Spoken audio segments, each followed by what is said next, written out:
Bonjour à toutes et à tous, bienvenue sur la chaîne. Aujourd'hui, j'ai envie de me refaire Justice sauvage avec Steven Seagal.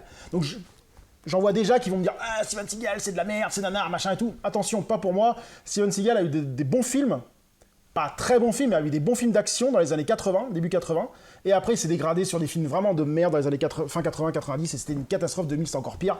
Mais il y a des films qui valent le détour. Et celui-ci, de mémoire, je me rappelle, il n'était pas si mal que ça. C'était un des meilleurs, Justice sauvage. Avec Pierre-Jean Haute-Mer, que j'avais vraiment adoré. Donc c'était un film qui vaut vraiment le détour, et enfin, vraiment le détour. Qui a à voir, si vous aimez Steven Seagal, c'est un des films qui pour moi valait le détour à l'époque. On va dire de quoi ça parle. Élevé dans le même quartier, Gino et Richie auraient pu devenir amis. Mais chacun d'eux a choisi la côté de la justice, Gino le bon, et Richie le mauvais. Devenu flic à Brooklyn, Gino n'a qu'une idée en tête. Éliminer la pourriture qui gangrène New York, et faire payer à Richie l'assassin de son coéquipier. Il spoil encore. Mais dans cette ville, il n'y a pas de règle pour asséner les coups, et seule l'ultraviolence peut répondre à l'ultraviolence. Il est flic, c'est un sale boulot, mais il ne faut bien que quelqu'un se charge de nettoyer la ville. Speech pas mal. Donc on va se refaire ça tout de suite. A few moments later. Donc je viens de me finir Justice sauvage.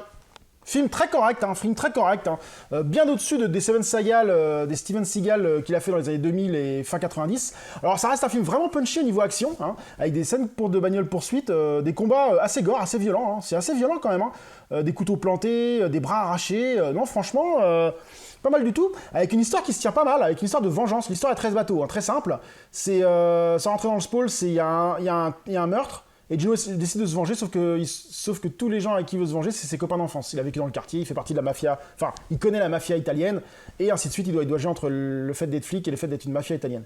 Et c'est bien réalisé, avec de la bonne baston, des bonnes gunfights, pas trop exagérés, les combats sont pas trop exagérés, sont bien réalisés, on voit que Steven Seagal a une bonne forme, il est dans l'âge d'or de sa forme, dans les années 90, et ça reste un film punchy, assez violent, et qui reste très agréable à voir.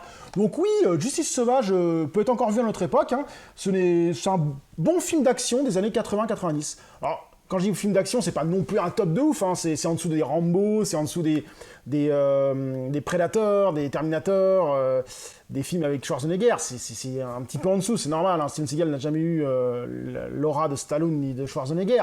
Mais ça reste un film très agréable à voir, si vous voulez passer un petit moment de film d'action des années 80, ça peut être vraiment sympa. Donc sur ce, je vous dis à très bientôt sur la chaîne. Salut!